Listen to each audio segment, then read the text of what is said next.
Magandang hapon po mga kababayan. Welcome to another live episode of Immigration at Iba Pa, kung saan tatalakayin po natin ang inyong mga katanungan about immigration matters, family law matters, and other legal matters here in Canada. Ako po si Jean Aguilar, and of course, kasama natin ating favorite Filipino-Canadian lawyer, si Attorney Jake Aguilar. Good Magandang afternoon, hapon, Jean. Magandang hapon po sa mga nanonood ngayon.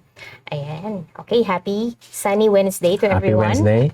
Ganda-ganda na ng weather. And samahan niyo po kami ulit for another, for a 1 hour live. Right. Pwede po kayong magtanong ng questions nyo.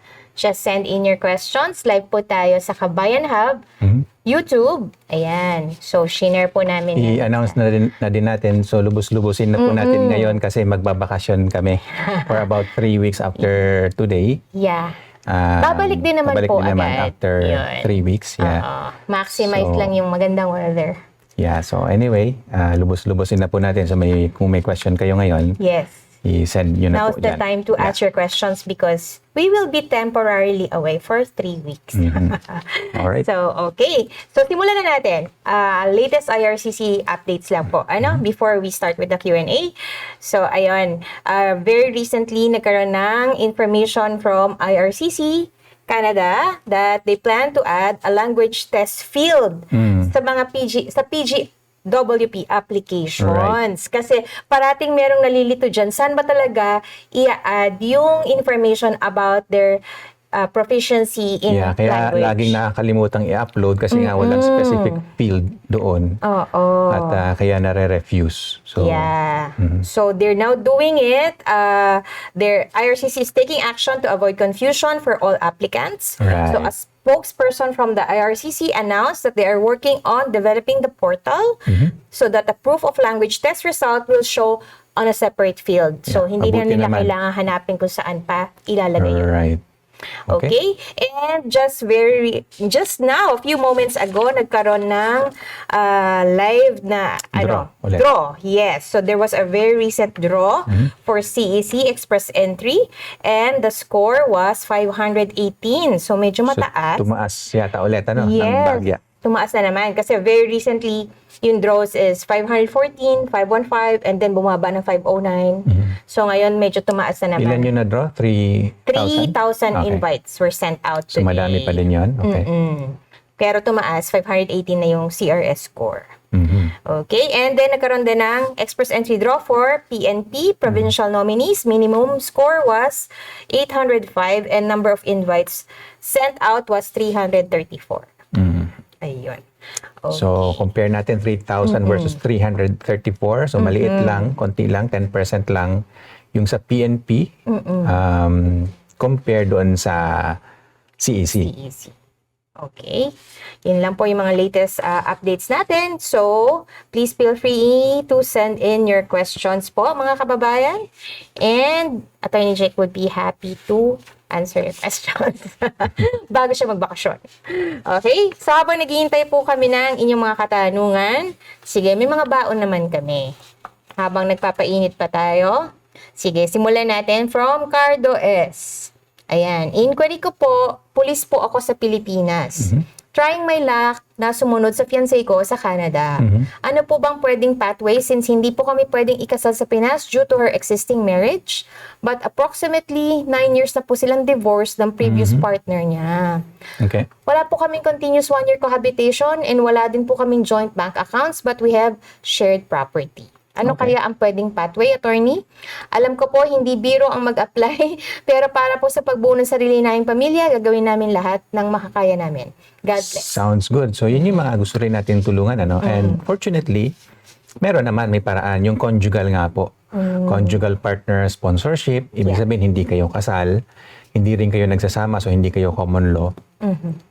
Pero yung relationship nyo ay parang mag-asawa din. Yun nga lang, again, hindi kayo makapagsama or makapagpakasal. Pero if you can prove na yung relationship nyo is ganoon na kalalim, ano, kumbaga nga, marriage-like ang tawag natin doon. Pwede, may tsansa. But of course, we have to look into the other details. Ano ba talaga yung situation nyo. And doon lang, siyempre natin mabibigay yung talagang kompletong advice din or information. Pero at least, may pag-asa naman nga. So, depende nga lang din sa level kasi nung lalim nung samahan nila. So, sabi niya, merong Meron silang shared property. shared property. So, parang indicator yon na yung samahan nila ay marriage like. Kasi usually nga, yung mag-asawa, di ba? Meron silang mga shared properties.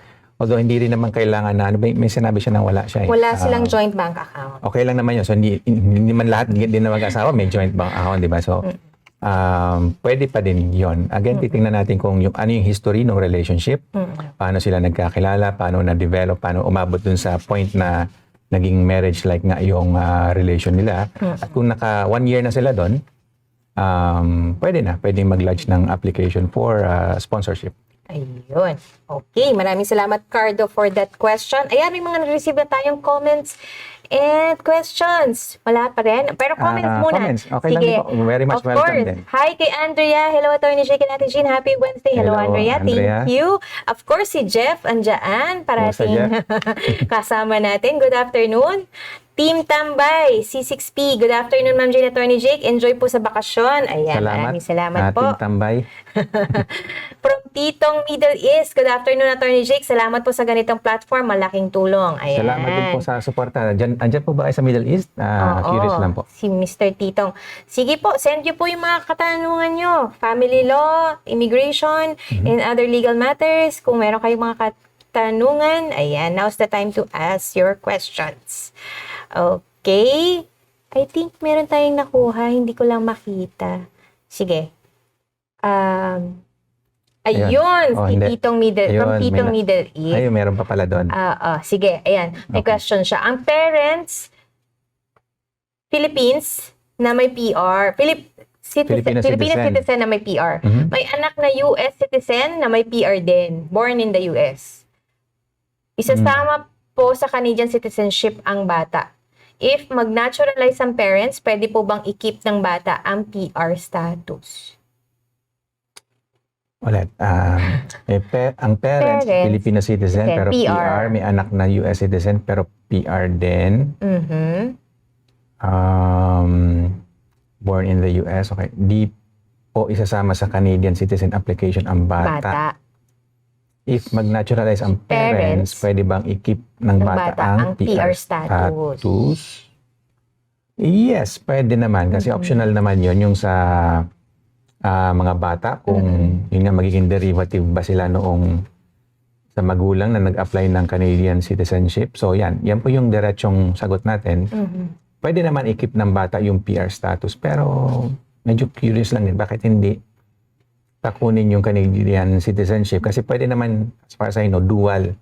US-Canadian or pwede pa nga triple siguro, US-Canadian-Filipino kung gusto nyo. Pero definitely US-Canadian, pwede maging dual. So parang sayang lang din naman. Bakit hindi kunin yung Canadian citizenship? Okay, maraming salamat, Titong, for that question. Ayan, lumabas si Cardo. Siya ay si Richard Sese. Oo, siya daw si Cardo. Ayan, sorry po, attorney, this is Cardo. Hindi ko po naabutan yung sagot nyo sa query ko po. Okay lang po ba paulit yung sagot? Paulit na lang din po ng tanong. Siya yung kanina. Sabi yung kanina? Oo, siya yung una nating yung offline question natin na pulis siya. Ayan. Trying his luck na sumunod sa fiancé niya dito sa Canada. Ano bang pwedeng pathway? Kasi nga hindi pa sila pwedeng ikasal sa Pinas. Yun po, conjugal po yung sagot natin dyan. Medyo mahaba yung sagot natin doon kanina na miss ni Cardo. Anyway, pwede po yung conjugal for as long as kaya yung i-prove na yung relationship nyo nga po is marriage-like. Ibig sabihin, para kayong mag-asawa. Although hindi kayo kasal, hindi rin kayo nagli-live-in. Pwede pa din yun. So yun lang po yung parang diretsong sagot natin dyan. Pero kasi para ma-evaluate natin ng buo, kailangan din natin malaman yung buong istorya nyo. Paano kayo nagkakilala, paano na-develop. Kasi titingnan natin nga kung kaya na ba natin i-convince si officer na genuine, of course, yung relationship at hindi for immigration purpose only. Kasi yun yung other requirements nito. At saka dapat yung marriage-like relationship nyo na yun, dapat at least 1 year din. So yeah. But anyway, may pag-asa po yun, may pag-asa po kayo, especially kung matagal na nga yung relationship nyo at meron naman kayong mga evidence. Hindi naman kailangan complete yung evidence like a bank account kasi yan sabi nyo, wala kayong joint bank account, okay lang naman yun kasi may mga mag-asawa nga, wala namang joint bank account, nangyayari yun. So anyway, iba-iba kasi di ba yung circumstances ng mga mag-asawa at mga couples. So depende, kailangan nating suriin ng mabuti din kung ano yung sitwasyon nyo. But as a general rule, pwede po yung tinatawag na conjugal partner sponsorship. Ayun. Okay, maraming salamat, Richard or Cardo. Ayan, itago natin sa pangalang Cardo. Ayan. So, may follow-up information si Titong Middle East. Kasi daw, may proposed daw na law sa US na hindi na pwede mag-dual, kaya yan naitanong. Salamat po. Ay, hindi natin alam yun. Oo. Proposal pa lang naman yun. If ever din naman na makuha yung dual citizenship, at natuloy yung law na yun, kumbaga tapos na, dual na siya. Hindi naman siguro mababawi yun or something. I don't think naaabot sa ganong point. Kaya habang pwede pa, I would suggest lang naman na kunin na lang din yung Canadian citizenship. Kasi nga, at least from my point of view, you get the best of both worlds nga. Kumbaga, you have the benefits of being a US citizen, you have the benefits of being a Canadian citizen. And yun lang naman, parang nakakapanghinay kasi marami nga din gusto maging Canadian citizen, di po ba? So, sayang yung opportunity. Ayun. Okay, maraming pong salamat, Titong. Okay, we move on to the question of John Paulo Villanueva, 7637. Ayan, suki na natin tong si John Paulo. John. Hi, Attorney Jake and Ma'am Ginas, ko lang po. Pwede po bang mag-apply under provincial nominee kahit sa home care, client home, nagwo-work po as PSW?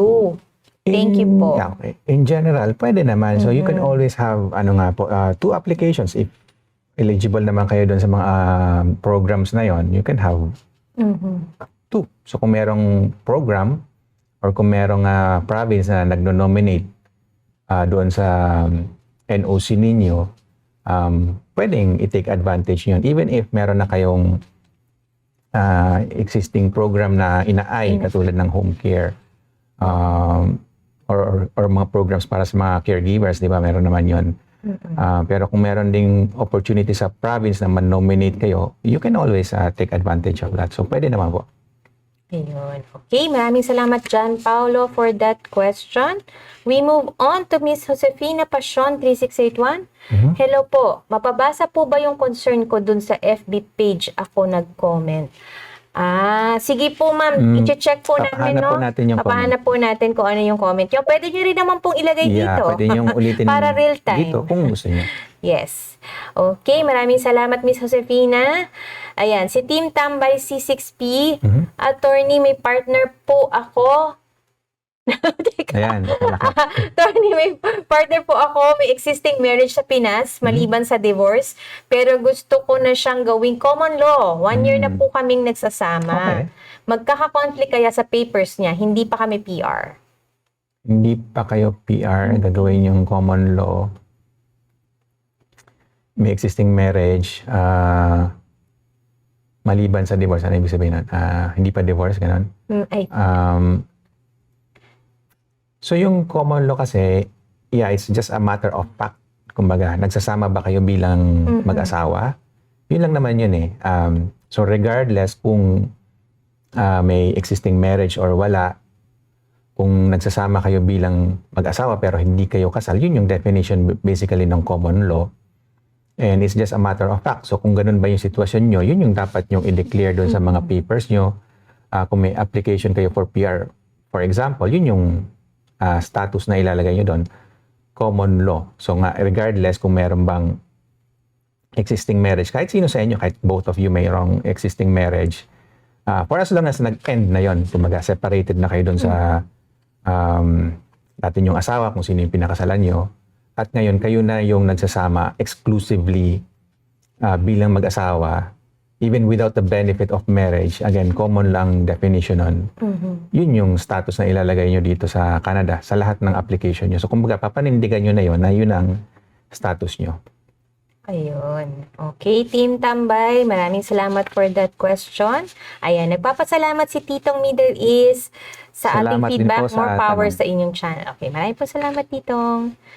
Ayan. Okay, we move on to Rosario Torres, 9268. Hello po, PGWP with spousal open work permit about to expire.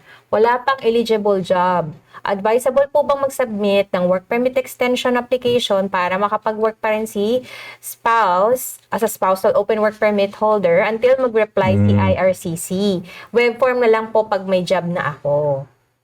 Yeah, so Maraming ganyan. medyo mahabang discussion natin dyan kasi what you're trying to do, yung you want to take advantage of yung tinatawag na maintained status, ano po? Pero I would like to caution na lang, hindi naman siya bawal per se. Kumbaga nasa rules din naman talaga na pag nag-apply nga po kayo ng extension, before mag-expire yung existing nyo, meron kayong maintained status nga, and that would allow you to continue on working as if automatically na-extend, ano?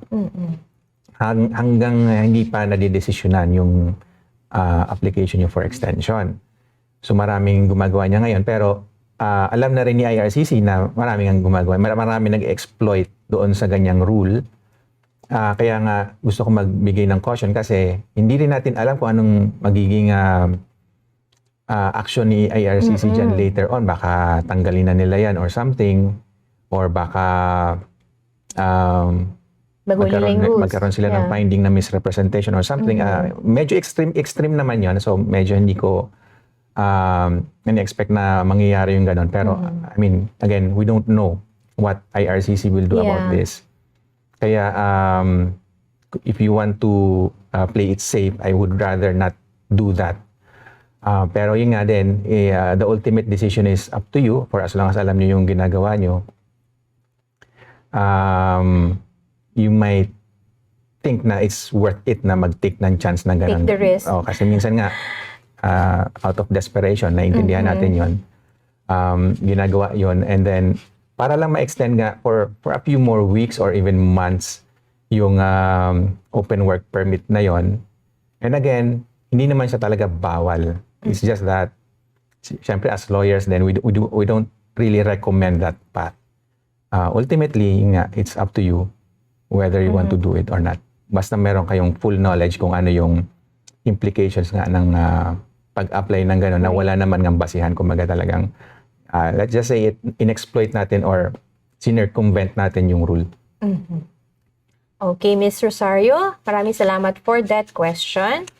Moving on to Trish 5258, attorney, ask ko lang, pwede bang mag-tourist visa ang partner ko sa Canada tapos saka mag-apply ng spousal sponsorship after namin magsama dito ng 1 year sa Canada? Pwede.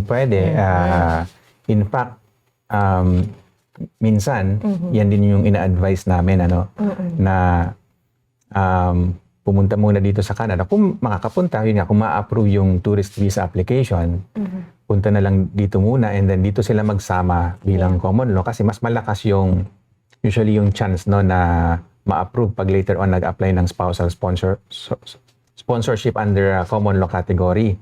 Kasi at least yan, nagsasama talaga kayo.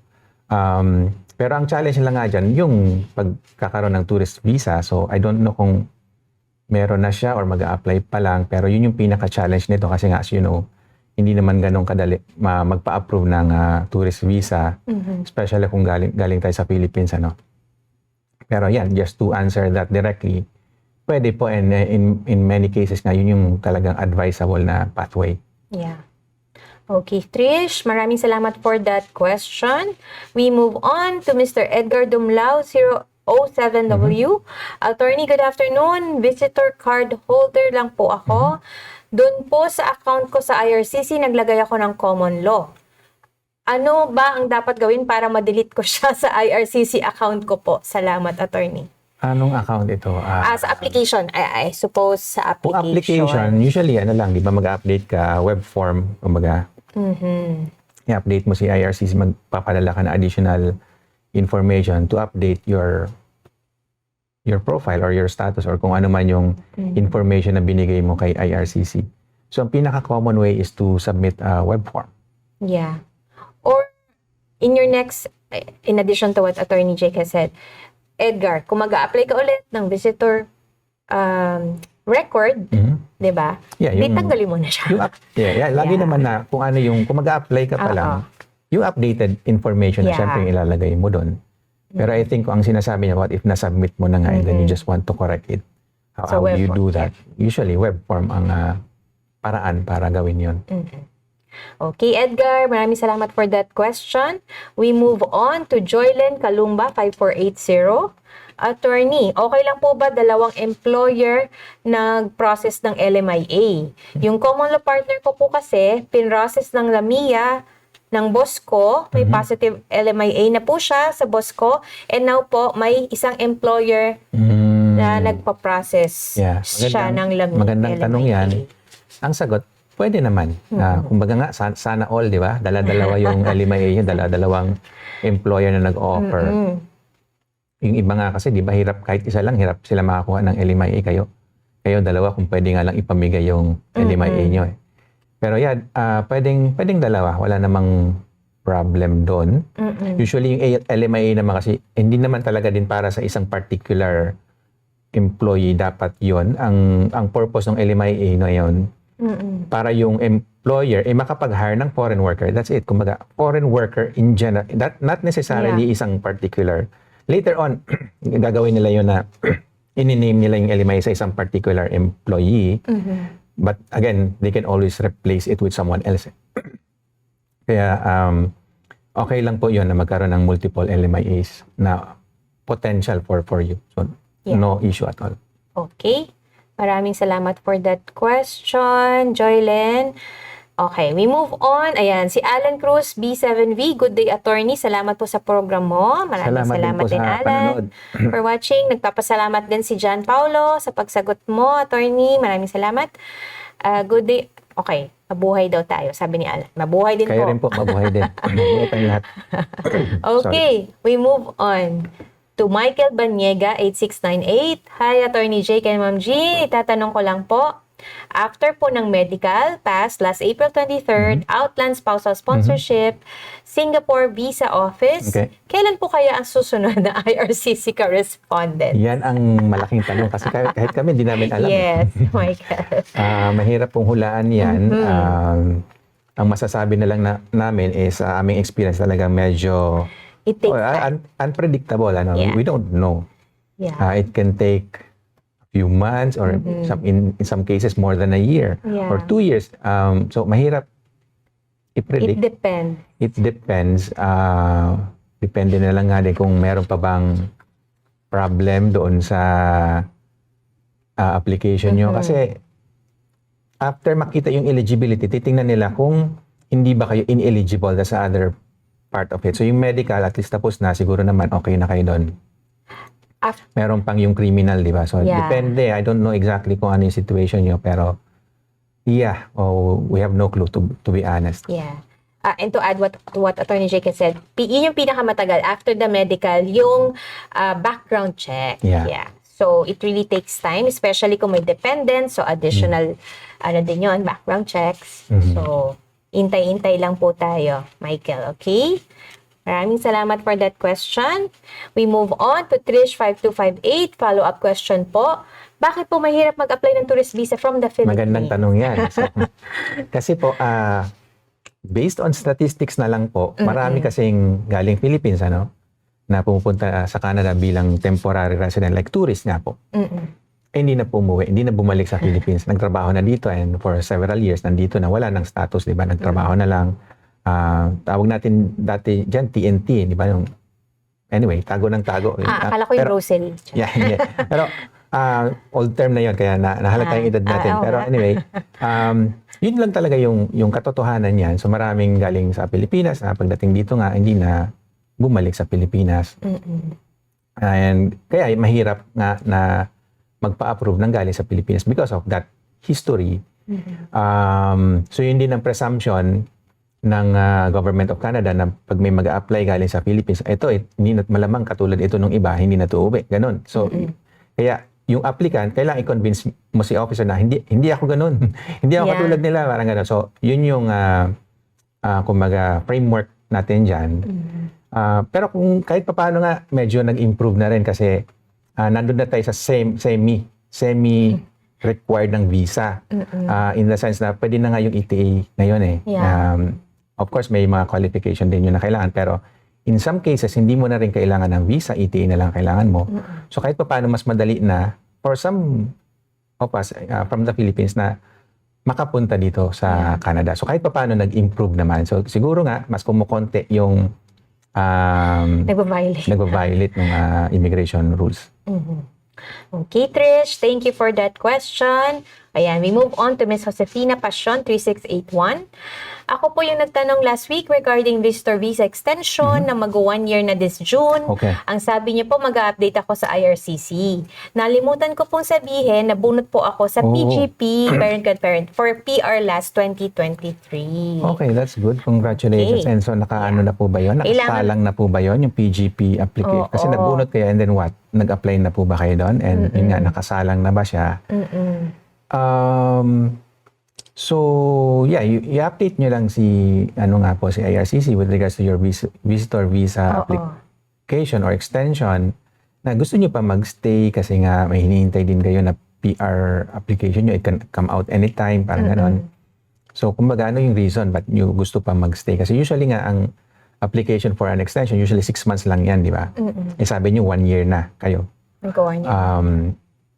So, baka i-refuse kayo, sabihin ni IRCC kasi na, di ba 6 months lang hiningi mo, tapos na yun eh. Isang taon na nga, isang taon ka na nga nandito, so, i-refuse ko na to. So, kung hindi mo siya aagapan, kung hindi mo i-inform si officer, baka ganun yung gawin niya. Baka i-refuse yung application nyo. Kaya nga po, kailangan i-update nyo siya. Ayun. Okay, maraming salamat Miss Josefina for that question. We move on to Miss Cristel Joy Cruz, 4637. Open work permit and PGWP is expiring in August currently in Ontario. My employer po na willing to support LMIA but in Quebec. Paano po magkakaroon ng maintained status si spouse holding open work permit? Kailan po dapat mag-apply ng work permit? Ang general rule is basta before mag-expire yung existing na work permit or status. Before. May continuation siyang tanong. Yun po ba yung isasama lang yung LMIA application number? May nabasa po kasi ako sa IRCC, i-hold yung work permit application for 60 days. Thank you po. So yan, pag malapit na nga din, so ang alam natin within 2 weeks na mag-expire yung existing na work permit nyo, pwede kayo mag-apply ng work permit extension based sa isang LMIA na in process pa. Supposedly po kasi dapat yung LMIA na yun positive na, kumbaga lumabas na, na-approve Yung na. decision. Yeah. Pero for now, at least may policy si IRCC na kahit naka-pending pa si LMIA nyo at malapit na nga mag-expire, like within 2 weeks mag-expire na yung existing na work permit nyo, pwede kayo mag-apply na ng extension, ng work permit extension that will also give you yung maintained status na tinatawag. At yun yung sinasabi nyo na kailangang ilagay yung LMIA application number to indicate na, may nakapending kayo na LMIA application. Ayun. Okay, maraming salamat Cristel for that question. Ayan. Sige, we move on. Nabasa na natin yung kay Miss Josefina. Kailangan mag-update? Yes, kailangan po mag-update. Yes po. So, we move on to Mr. Edgar Dumlao, 07W. Attorney, pwede po bang magpagawa ng waiver sa inyo? Need pa po ba ng notaryo pag nag-update ako sa application sa IRCC? Salamat po. Hindi na po kailangan ng notaryo para sa pag-update sa IRCC. Yun. Okay. Maraming salamat, Edgar. We move on to Rosario Torres, 9268. Thank you po. How soon po kaya pwede makapag-start ng work ang spousal open work permit holder from visitor record? As soon as maisubmit po ba ang application or need to wait pa po for approval? Salamat po ulit. Sagutin na ba natin o mag-break tayo? Ayan. Hanging question natin yung kay Rosario dahil mag-break lang tayo sandali for a couple of minutes. Or not. Pwede naman sagutin muna natin and then mamaya yung next na ang break natin. Sige. Pwede. Sagutin na muna natin si Mr. So, kasi madali lang naman to sagutin. Kailangan po yung approval. Kailangan po lagi yung approval bago tayo makapag-start ng work. Otherwise, we will be working without authorization. Medyo delikado yun. Ayun lang. So, always wait for the approval po bago tayo makapag-start ng work. Yun. Okay, Mr. Sario. Sige, ito ang hanging question natin from Richard Sese. follow-up question niya. Si Cardo. Aside po from conjugal, ano pa pong pwede ko pong pathway para makapuntahan niya ang kanyang partner dito sa Canada? Pwede po ba as tourist or student? Kung student po, ano po kayang program ang pwede? Yan ang sasagutin natin. Sa pagbabalik.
Filipino TV was built for one reason: to put Filipinos in Canada in the spotlight. Every Filipino in Canada has a story. We made it visible. Filipino TV remains the leading creator of original Filipino programming for TV and digital outside the Philippines. Created by Filipino-Canadian creatives for the community they belong to. We opened our doors to those who were curious enough to try. People with day jobs who dared to create after hours. Cooking shows, talk shows, music, public service, sports, wellness. Different formats, one shared courage. Since 2016, we stayed true to one thing: spotlighting Filipinos in Canada. Their hustle, their struggles, their wins. As the world went digital, we moved with our community. We didn't just post, we partnered. We shot, edited, mentored, and built alongside Filipino creators. Filipino TV remains a sandbox for Filipino-Canadian creatives. From cable to socials, we create because your story matters. Okay. Ayun po, nagbabalik tayo. Balikan natin ang tanong ni Cardo. Siya ba yung Probinsyano? Probinsyano. Joke lang. Richard Ceci siya. Ayan. So, aside sa conjugal, ano yung pwedeng pathway para makapunta Yeah. sa Canada sa partner niya? Yeah. So magandang tanong po yan, Cardo. Yung katulad ng nabanggit din kanina na pwede nga pumunta muna dito as tourist, kung makakapasa nga po, kung magkakaroon siya ng visa, para dito na kayo magsama, and instead na conjugal, common law ang tawag natin doon. Which is a little bit, sabi natin, higher. Yung hindi naman chance, pero mas madaling ipatunayan kasi na nagsasama kayo eh. Tsaka, somehow, indicator din yun na like genuine yung relationship kasi nga, ang ine-expect natin sa mag-asawa, di ba, gusto nila magsama, di ba? Yun naman yung point ng pag-aasawa, gusto niyo magsama kayo. So, yung effort nyo para gawin yon, somehow it tends to support the fact na genuine yung relationship nyo. So, yun po, nabanggit nyo na pwedeng tourist, pwede ring student. Pero syempre ang student, ang purpose nun, syempre mag-aaral siya. Dapat genuine din yung intent niya na mag-aral, hindi yung makapunta lang sa Canada. Kasi marami din gumagawa na kunyari, student ganyan, purpose lang pala, yun nga, para lang makarating sa Canada. So, hindi dapat ganon. Pag student visa ang ina-applyan nyo, dapat, yun yung primary purpose, yung makapag-aral, makapagtapos din ng isang course or certificate program dito sa Canada. So, pwede yung tourist, pwede yung student, and even nga worker, pwede rin kung merong LMIA din nga. So, yun naman ang pathway nun. Pero kahit alin man doon sa mga yon, ang importante makarating dito sa Canada para makapagsama nga kayo. And for 1 year, na nagsasama kayo bilang common law, pwede ninyo na siyang sponsoran din bilang common law partner. So, yun din po ang isa pang pathway aside from conjugal. Ayun. Okay, maraming salamat, Richard, aka Cardo, sa iyo follow-up question. Okay, we move on to JP Bong 9250. At bago yan, nagpapasalamat lang pala si Michael Baniega at si Miss Josefina. Salamat din po, Maraming Michael salamat po. and Josefina. Ayan. Okay, moving on to JP Bong 9250. Hi, Attorney Jake and Ma'am Jean. Good morning. Ask lang po kung wala na ba talagang chance makapag-process ng PR pag nasa metropolitan area. NOC 73401 and 6 years here in Vancouver. Thank you and God bless. Yeah, magandang sagutin yan. At total, wala naman masyado pang tanong except may follow-up si Cristel. Sagutin natin na mahaba-haba yung comment ni JP Bong. Kasi marami tayong pwedeng sabihin dito. Unang-una, kung sa PR, nasa tier 3 kayo, CEC ang usual na pathway dyan. Pero nga, depende. Kakabanggit lang natin kanina, 518 yung CRS na kailangan. Medyo So, nasaan ba kayo doon? Like, ano ba po ba ang CRS score nyo ngayon? So, anyway, kasi ito, related to sa tanong nyo, kung nasa Vancouver kayo, yun nga, wala na bang pag meron. CEC nga po, kung mapapataas nyo yung points nyo up to like 518. So, wala namang kinalaman nyo kung saan kayo ngayon. Kung nasa Vancouver ba kayo, metropolitan area or what. It doesn't really matter. Yung sa metropolitan area, I don't know kung nire-relate nyo to dun sa PR to PR na wala namang, para sa atin, hindi naman, parang bluff lang ba yan or something kasi hindi naman talaga, wala namang additional program eh. And then doon sinasabi na okay, ang ipaprioritize nila yung sa labas ng metropolitan area. But that was, yun nga, sa announcement dun sa TR to PR na again, hindi naman talaga siya panibagong program. So I don't know kung doon nyo siya nire-relate. Kung yun, walang metropolitan area na binabanggit doon. Ang sabi nga doon, sa labas ng metropolitan area, yung ipaprioritize lang naman nila. Paprioritize lang naman nila yung mga nasa labas. But it doesn't mean nga na walang pag-asa yung mga nasa metropolitan area, di ba? And kasi 6 years na rin kayo, so medyo matagal na po. So, I would suggest nga din na medyo upuan nyo siya ng matagal. At magtanong po kayo na magtanong. Ito po yung programa para sa inyo.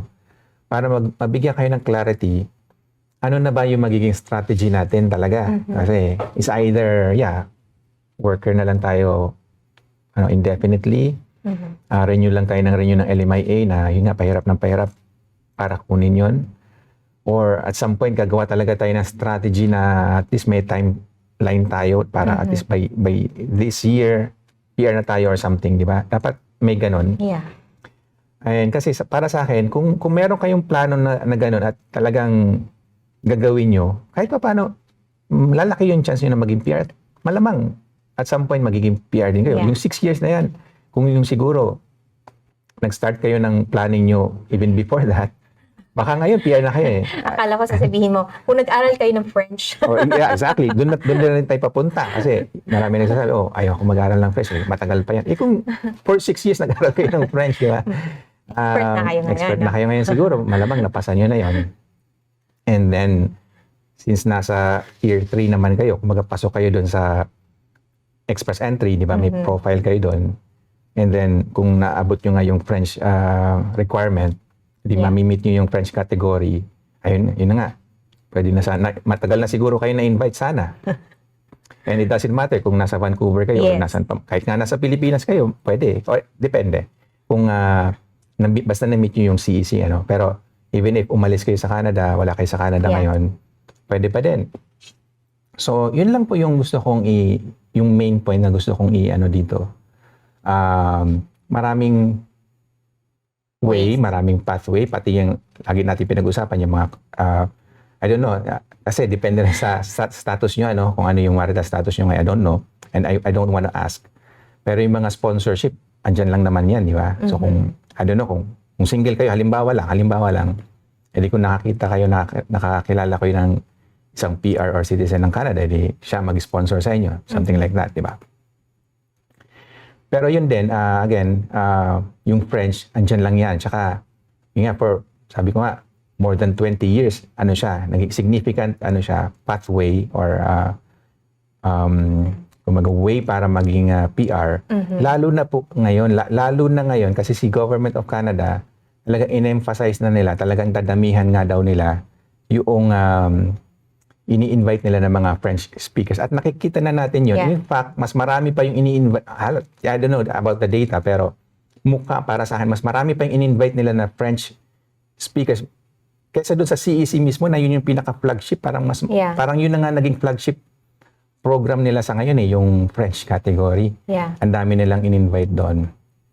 And So, the yun TRS scores are not that hard. Not that high. High. 400 po. So, 400, I don't know. Again, dapat, siguro by now, 6 years na nga po kayo, no? By now, dapat kahit paano may profile na kayo. Or at least alam nyo kung ano yung CRS score nyo. So, kung nasa 400 kayo, at again, kung nagpa-French kayo, matagal na siguro kayo na-invite sana. Ayun lang. So, kailangan lang ng, syempre nga, strategy dyan. Ano ba talaga yung katargetin nyo? And then, tuloy-tuloy nyo yun. At some point nga, well, mamimit nyo yun. Pero syempre, tiyagaan lang naman. Ayun. So, yun lang naman po masasabi natin dyan sa ngayon. Okay. Maraming salamat, JP Bong, for that question. Sana nasagot namin ang iyong question. We move on to Cristel Joy Cruz, 4637. Follow-up question po. About sa 60 days, pag naubos na po yung 60 days and wala pa ding LMIA, ano po kaya ang possible na pwedeng mangyari? Ma-refuse po ba ang application sa work permit extension? Thank you po. Well, may chance kasi lagpas na nga. And supposedly kasi din, dapat by that time may LMIA na rin kahit papaano. Pero you can siguro update si IRCC na hindi pa lumabas yung LMIA and yun nga nakasalang pa rin. And at least within that 60 days, na-inform nyo siya, si IRCC. Kasi yung LMIA din naman, once na na-submit nyo na yung application dyan, syempre, labas na yun sa kamay ninyo or nung employer nyo, actually. So, hindi nyo na hawak yun kung kailan ba siya ma-approve or what. Importante lang, inform nyo din si IRCC. So, pwede rin kayo nilang bigyan ng leeway or extension, di ba? Ang importante, updated lagi si IRCC dun sa application nyo. Ayun. Okay, maraming salamat for that question, Cristel. Ayan, we still have 17 minutes. Pwede pa po kayong magtanong sa amin. Ayan, nadinig tayo ni Thomas 8460. Hello, good morning po. Currently waiting for PGWP. If ever po ba na ma-hire ng isang company na walang Canadian presence at using employer of record, plus points po ba yun as Canadian work experience? So, kung yung mag-hire sa inyo, walang Canadian presence, ano? Company na walang Canadian presence? I don't think na magka-count yun as Canadian work experience kasi nga walang Canadian presence yung employer or yung company. And when I'm not sure what you mean by yung using employer of record. Are you saying na parang may ka-tie up Baka may yung company na walang Canadian presence, may ka-tie up sila na another company na nandito sa Canada at sila yung employer of record nyo. Medyo malayo na yung iniisip ko. Pero I'm not sure kung yun yung gusto nyo sabihin. Ayan, may sinabi. additional daw. What if tier 1 yung work? Eligible po ba sa partner or spouse for spousal open work? 0 or 1 kasi, eligible sa SOWP. So yun. Pero dapat nga din, Canadian yung employer nyo. Kumbaga, di ba? Ayun. Ganun nga daw, yung nasa isip mo. Ayan, medyo natumbok natin. Pero, depende kasi dun sa structure nung medyo malalim na to, no? Pero, dun sa company ba, sa dalawang company pinag-uusapan natin sino ba talaga dun yung employer, di ba? Kung parang, again, nagsisircumvent lang tayo, medyo hindi, again, advisable yung ganoon kasi hindi rin gusto ng government yun na parang naisahan sila, di ba? Parang pinaikutan sila. Supposedly, yung employer mo, yun yung may Canadian. Kumbaga, direct ka dapat doon. Hindi dapat gumamit ng parang intermediary para lang masabi na, may yung employer ko, experience ka. Ano naman, dito naman sa Canada. Pero ang totoo nun, yung actual employer, wala dito sa Canada. So, medyo sabihin natin red flag ng konti. Again, hindi ko alam yung buong story. Hindi ko alam yung buong, paano ba ang setup nga nung dalawang company na yon. Pero yun, medyo maselan siya, and I would suggest na dapat as much as possible direct ka dun sa employer mo na Canadian. Mm-mm. Okay, Thomas, maraming salamat for that question. Ayan, si Miss Leia Kakanin din. Hello, watching from Calgary. God bless. Maraming salamat, po, Miss Leia, Leia. sa pagbati at pagsabi kung nasaan po kayo. Yeah. Malaking bagay din po sa amin. Regular viewer natin yan, si Miss Leia Kakanin din. Okay, so while we wait for the rest of the questions to come in, meron tayong mga baon dito. Pwede nating basahin. Baka nanonood din sila. Parang si Cardo kanina. Okay, from Inday C. What if we are separated 26 years na, separate bills, bank accounts, separate rooms, but we're still living under one roof? Are we still considered a couple under the Canadian law? Magandang tanong din yan. So habang wala pang ibang nagtatanong sa online, pwede natin Interesting. i-discuss na mahaba-haba ito. Para silang roommates. Exactly. So, separated na rin po kayo under Canadian law. Kumbaga, kasi ang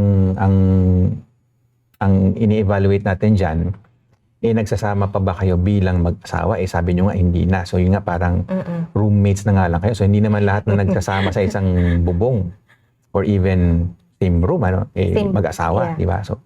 So, in your case, sabi nyo, like, magkasama kayo sa isang bahay, pero hindi nyo na nga tinatratong isa't isa bilang mag-asawa.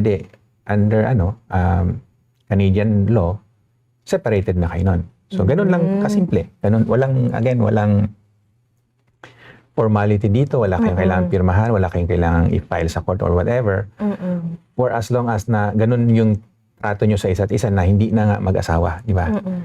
At somehow clear naman sa inyong dalawa, kumbaga, at least between the two of you, may communication naman na, stop na, kumbaga, yes, kasal tayo sa papel, pero kumbaga, wala nang access. No more benefits.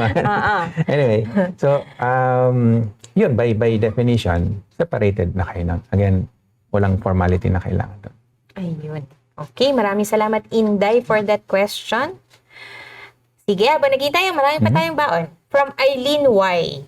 Paano naman po kung divorce na after many years and then later nagkabalikan? Ayan. Then gustong kunin dito sa Canada. Yeah. Paano po ba yon? Anong pathway po yon? Maraming po salamat. Interesting, ano? And in fact, nangyayari naman yan. Yes. Kumbaga, hindi naman siya totally May mga uncommon. clients tayo. Yeah. Medyo rare, pero I mean, ano na rin siya. Hindi na nakaka-surprise. Oo. Sa totoong buhay, nangyayari naman talaga yan, di ba? Yeah. Na nagkahiwalay, and then later nagkabalikan, di ba? So, kala natin sa pelikula lang nangyayari yun, pero sa totoong buhay din pala. So, pwede yun. Yun muna. So, pwede. But, how do we approach that dun sa mismong application? So, kailangan natin din nga makita yung buong kwento, buong circumstances para makapagbigay tayo ng talaga mas accurate na advice. Pero, yun na lang. Pwede yun. Kasi minsan, di rin natin alam kung may sumingit ba? Di ba? Yeah. Nung naghiwalay Minsan sila, paano? meron. May sumingit? Oo. Ilan? So, again, depende sa situation. Pero yun na lang, ang pinakasagot natin. Pwede. Definitely pwede. Oo. May pag-asa, Eileen. Malaking Okay? pag-asa. Ayan, sige. Nasaan na? May 10 minutes pa po kayo. Kung gusto niyo pa pong magtanong, pwede pa po kayong And magtanong. tandaan nyo, break po tayo ng 3 linggo. So, ito na yung pagkakataon. Yes. Okay, we move on. Offline question from Tina H. Gaano po katagal ang proseso ng sponsorship ng common law wife? Nakita ko po kasi sa requirements, tourist visa lang po ako dito, that as of now, pag nag-apply ka, last April, 24 months ang processing for Canada applications, for in-Canada applications. So, tama din yan. Yun naman binibigay ng IRCC. Based lang din yan sa statistics nila, ano? Pero, it could be anything, sabihin natin ganun. Kasi, well, iba-iba nga yung situation din ng mga applicants. Sa case natin, I mean, from our own experience, ano, may, like less than a year, may ganun, nangyayari yun. Meron din namang about 1 year, meron ding sobrang tagal nga din. Minsan nga, lagpas ng 2 years, wala pa din. So, nangyayari yun, iba-iba din talaga. So, but anyway, yun yung, binibigay na tayo ni IRCC ng idea, based on their statistics nga daw, around 2 years yung total processing time. But again, it can depend on the particular applicant and officer din. Kasi minsan nga din, may mga officer na parang ang bilis-bilis nilang mag-decide, mag-process. Oo, meron din naman. Kung kumpleto na yung submission mo, andun na lahat ng, kumbaga wala na siyang tatanungin, kumbaga before niya pa maisip yung tanong niya, sinagot mo na. Yun yung pinaka-ideal niyan. I-anticipate mo na lahat ng pwedeng itanong ng officer. Bigay mo na. And then yun, yung magpapabilis doon sa processing, di ba? Hindi mo na pinahirapan si officer. So, tuwan-tuwa siya. I don't know, baka isang upuan niya lang o dalawang upuan niya na-convince na siya, okay, ano to, legit, genuine, approve, parang ganun. So, it can happen na less than a year, di ba? But again, can be anything nga po. Okay, maraming salamat for that question, Tina H. Ayan, meron na tayong nakuhang question. We move on to Karen Kimberly Pedro, 3938. Attorney, paano pong gagawin ko kapag hindi proactive ang consultant na hinar ko? Ayan, sagutin yan. Nakuha ko ang latest GCM notes at may note na sa IRCC na outstanding documents pero hindi pa nagbibigay ng formal letter si IRCC. Yeah, okay. Salamat sa tanong, Karen. Yan, magle-lecture na naman tayo dyan. Kasi, pag hindi kayo happy sa consultant nyo, just replace the consultant. Ganun lang kadali yun. Kasi yan, nasa kamay nyo yan. Hindi naman, wala naman nagsabi na, pag nag-hire ka ng consultant, siya na yung consultant mo hanggang matapos yung application mo or something. So, hindi naman kayo kinasal dun sa consultant nyo. Anyway, ano lang po yan, for practical advice lang na you can always change. And then yun din naman ang expectation ng Canada sa inyo. Kung hindi kayo happy nga dun sa sitwasyon nyo, get out of that situation. So, kung hindi kayo happy sa consultant nyo, get out of that situation. You can always fire your consultant kumaga for any reason. You don't have to give any reason actually. So yun lang kasi nga din yung error or mistake ng consultant nyo or yung negligence ng consultant nyo is actually your negligence. Yun na lang po. Kasi sino ba yung may application? Di ba kayo? Hindi naman si consultant yung may application eh. Pagka na-refuse yung application nyo or something, hindi naman si consultant ang i-refuse ni IRCC. Ikaw na applicant ang i-refuse niya. Hindi mo pwedeng sabihin, pwede mong sabihin na, yung consultant ko kasi pero hanggang dun ka na lang eh. Ang sasabihin din sa inyo hindi niya sasabihin ito, pero sa isip ng officer, di ba ikaw pumili ng consultant, ako bang pumili ng consultant mo? Kung anong negligence niya, ikaw yun. Yeah. So yun lang po ang pwede niyong gawin. Pasensya na at yung lecture kasi marami tayong oras. Meron siyang follow-up may information. Question, paano po sasabihin sa consultant na ayaw na sa kanya? Possible po bang ma-refund yung portion na Yes. Yung refund, pwede yon. Usually kasi din may mga consultant na pinapabayad sa inyo yung buo, lahat, kumbaga, upfront payment para sigurado na mababayaran sila. Kung hindi pa nila natatapos yung trabaho, you can definitely ask for a refund. So, remember lang din po na yan, si mga consultant or lawyers, regulated yan. So, hindi nila pwedeng kunin yung pera nyo or hindi nila pwedeng ilagay sa bulsa nila without them providing you the service na napag-usapan nyo. So, kung hindi niya pa nagagawa yung service niya, whatever that is, you can always ask for a refund. Otherwise, sabihin nyo, susumbong nyo siya sa either law society o doon sa college of immigration consultants. Kumbaga, kung sino man na nagre-regulate doon sa hinar ninyo, pwede nyo silang ireklamo doon para din makuha yung refund nyo at para ma-discipline sila if ever kailangan silang i-discipline. Pero yan, sabihin nyo sa consultant nyo, put it in writing na lang. So, pwede nyo sabihin syempre verbally, pero it's best na in writing siya para at least meron din kayong ebidensya na talagang wini-withdraw nyo na yung authorization nyo sa kanya at gusto nyo nang lumipat at gusto nyo nang kunin yung refund whatsoever. So, yun lang po, i-document nyo siya. Kung kailangan nyo pa rin ng tulong, kung nakakita na kayo ng malilipatan na consultant or lawyer, magpatulong kayo sa kanya. Pwedeng yung lilipatan nyo, siya ang susulat dun sa dati nyong consultant para ma-turn over yung papers whatsoever, pati yung excess na funds ninyo, mailipat doon sa bagong lilipatan nyo. So, ganun lang po yan. Sulatan nyo siya or hingi kayo ng tulong doon sa bagong lilipatan nyo na consultant. Okay. Ayan, marami na tayong nakuhang Biglang dumami questions. naman. Okay, yeah. So, we move on to Leia Kakanindin. Sige, dito ko na lang. Ayan. Ayan. Hello po, pwede po bang gamitin ng ex ko ang anak ko na citizen para makapagdagdag ng points para sa express entry po? Or apply for new LMIA or for PR? My son, he's only 18 without my permission. Okay. I think hindi naman. Like, wala namang points doon as far as I know sa express entry. Kung may anak na citizen, you can always double check. Pero as far as I can remember, wala pong extra points yon pag may anak na citizen. Sa LMIA, hindi rin po. Walang kinalaman yun doon. So, parang sa lahat ng sinabi niyo, I think walang kinalaman na may anak na citizen. Yung asawa niya, kumbaga, as far as I know, walang benefit yon. I just wanna comment po doon sa sinasabi niyo, walang permission. Hindi naman na din, especially 18 na siya, 18 na siya. adult na siya, Yeah. he or she can make their own decisions. Kumbaga, hindi na siya hindi nyo na kailangan siyang desisyonan o kung ano man yon.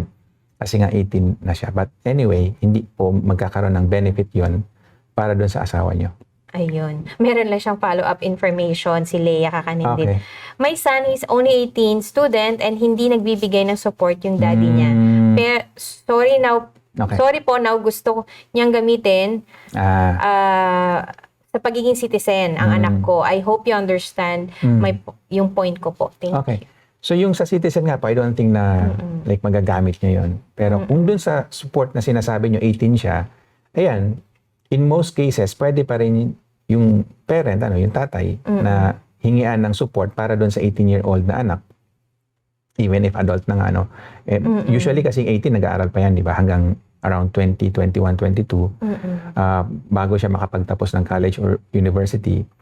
At ang rule, at least dito sa Ontario, pwede pang hingaan ng support yung parent or parents para makapagtapos yung bata, even if, again, adult na siya supposedly. Pero yun po yung rule. So, kung support yung pinag-uusapan, pwede pang hingian ng support yung parent. Ayun. Maraming salamat, Miss Leia, for that question. Okay na. Nabasa na natin yung kay Miss Karen Kimberly. We move on to Chris Incan. Good afternoon, Attorney Jake and Miss Jean. Kapag na-approve na ang Bridging Open Work Permit, HCCP applicant, good sign na ba yun para ma-PR na soon? Or gaano pa katagal para mag-wait? Enjoy po sa vacation. Salamat, Chris. Yan. Yeah, I would say good sign, definitely, kasi na-approve yung BOWP. Ibig sabihin, wala tayong hassle, wala tayong nakikitang problem, di ba? So, it's a good indicator. Pero, ano lang din, we don't know exactly kasi nga in process pa siya. So, we don't know ano pa yung kailangan ng IRCC para ma-finalize yung application niya. But at least so far, so good. Kumaga, wala tayong nakikitang problem and it's just a matter of time. So, yun po. Kung nakuha nyo na yung BOWP, I would say it's a good sign nga. Ayun, okay. Maraming salamat, Chris Incan. May follow-up question si John Paulo. Pinapatanong ng kakilala ko po sa Tim Hortons po sila, possible po ba na hindi na ma-renew? Kasi puro locals na daw ang i-hire ng Tim Hortons sa New Brunswick Yan, balitaan ko nga yung announcement na yan. So, well, may possibility na ganun kasi kung si Tim Hortons magre-rely na more on locals, mababawasan nga yung i-hire nila na foreign workers and that could make it more difficult for people na mag-renew ng LMIA. So, again, ito, banggit na natin noon, you have to just look for another employer. Lipat kayo, hanap kayo ng ibang employer na nag-hire pa din ng foreign worker. And in most cases, yung mas maliliit po na na employers, not like si Tim Hortons na malaki siyang employer kasi. Ang mas nahihirapan kasi talaga maghanap ng worker, PR man, citizen man or hindi, yung mas maliliit na businesses sa totoo lang kasi nga konti lang yung resources nila. So yun lang po yung masasabi natin doon. Find another employer kung yung existing employer nyo is hindi na makapag-offer sa inyo ng extension. Okay, maraming salamat for that question. We move on to the question of JP Bong. Baka ito na yung huli nating question. Hello, Attorney Jake. Additional information lang po.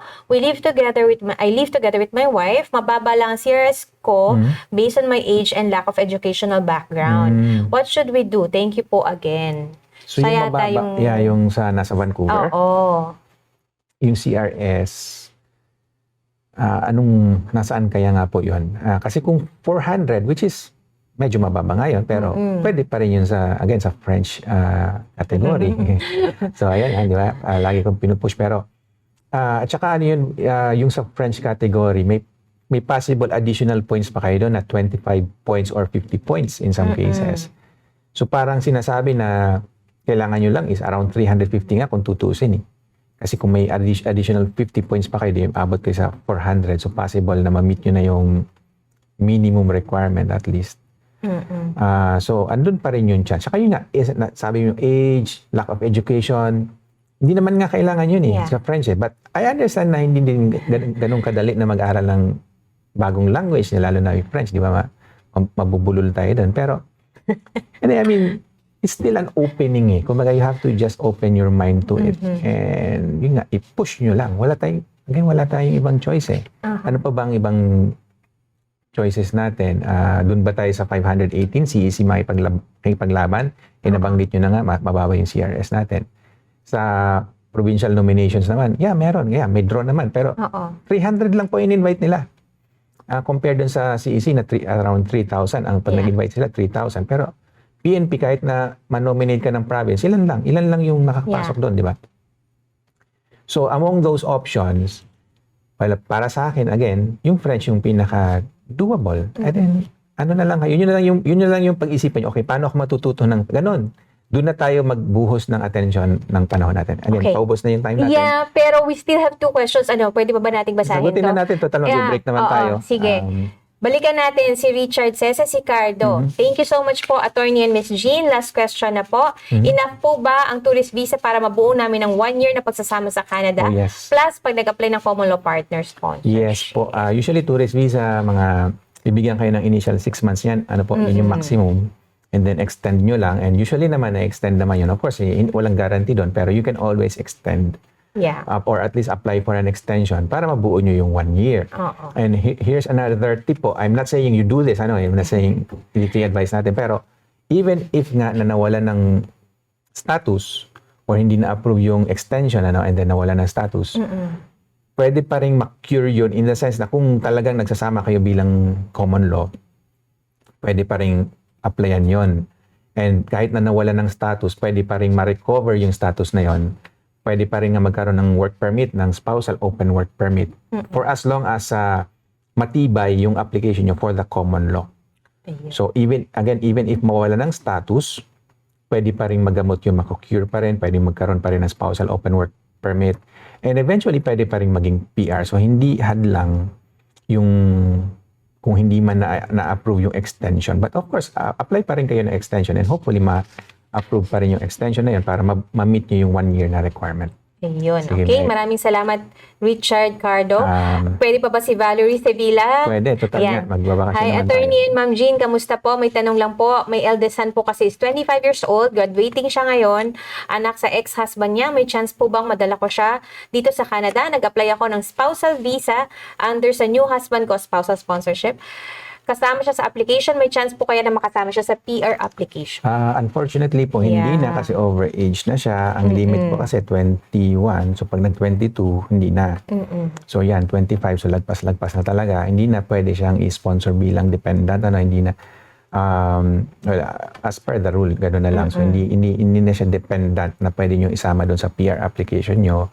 And usually, mag-apply na lang po siya on their own. Yeah. And ang pinaka-generic advice na lang din natin dyan, again, yung mga, aside from the French category na nabanggit natin kanina, study permit. Aral siya dito. And eventually, hopefully, eligible for PGWP din yung inaral niya para makakuha siya ng experience, Canadian experience. And ganun din, same as everybody else, apply siya ng PR under whatever category na pwede siya. Pero since bata pa naman siya, 25 years old, marami pa siyang pwedeng gawin. Yun nga, huwag natin sayangin yung panahon, ay plansyahin nyo na yung strategy nyo kung ano man yun, and then put the time and effort on it. And then eventually nga din, para sa akin as long as gagawan nyo talaga ng paraan, malaki yung chance na maging PR. Tsaka yan, 25 years old, baka single pa siya, di ba? Kung makakita siya ng common law partner or asawa na sponsoran siya, di, that's another pathway. I'm not saying you do that, but I'm just saying that's another pathway. Okay. Maraming salamat, Miss Valerie. May humabol pa. Si Rosina Longalong. Yeah. Okay. Hi po, Attorney Ma'am. My work permit was refused. Reason is no LMIA approval has been matched to the file. The 60-day has passed. Yan na Pwede nga. po bang mag-reconsideration? Reconsideration, pwede, pero medyo mababa na lang yung chance nun. So, pwede? Yes, pwede. Pero, kumusta yung chances nun? Medyo mababa. So, yun lang po yung masasabi natin. Okay, Rosina, maraming salamat. And last na to, si Chris Incan pahabol daw. Pwede ko po bang ilagay yung common law ko sa PR application ko or wait ko na lang na ma-PR ako? Medyo maselan po yan. So, kung common law kayo, again, depende. What are the facts? Common law ba talaga kayo? Nagsasama talaga kayo bilang mag-asawa? Then yes, ang sagot. Hindi yan optional na i-declare ko ba siya. Yes, i-declare. Mandatory po yun. Kung Kasi may common law. otherwise, that can be a ground for misrepresentation which can cause the refusal din ng application nyo at magkakaroon ng complication later on. Pwedeng maban pa ng 5 years, di ba? So, ang tanong lang, common law ba kayo? If common law kayo, you have to declare. Yeah. Hindi siya optional. Di-declare ko ba? O hindi? You have to declare. Mandatory po yun. Ayun, maraming salamat po sa lahat ng mga nagtanong sa atin. May sumabol pa. Kaya pa ba? I don't know kung depende sa ating management. No? Cut na, okay. No na daw. Maraming pong salamat Wala tayong and time. Pasensya magkita-kita na po. tayo ulit after 3 weeks. So, Yes i-share po. nyo po yung page, Kabayan Hub, FB page, i-share nyo po para po makapag-live din sa po Facebook tayo po, sa Facebook. para at least pwede na rin tayo doon sa Facebook. Ngayon po kasi sa YouTube lang tayo kasi bago pa lang po Like, yung Kabayan Opo, Hub. i-like nyo po and share the page. Okay? Maraming po salamat and Salamat we'll see po and you we'll see you after the very soon. vacation.